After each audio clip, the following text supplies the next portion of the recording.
लोकप्रतिनिधी कसा असावा, तर तो कालातीत म्हणजेच वेळेच्या काळाच्या पटलावरती पडताळला गेलेला असावा. औचित्य आहे, बार्शी येथे संयुक्त परिषदेदरम्यान तत्कालीन विधानसभा सदस्याचा सल्ला.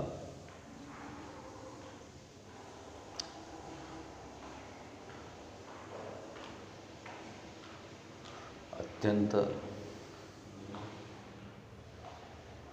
जटिल आणि कुटील परिस्थितीतून आता अंतिम निवाडा लाभार्थी बाधितांना जावं लागणार आहे.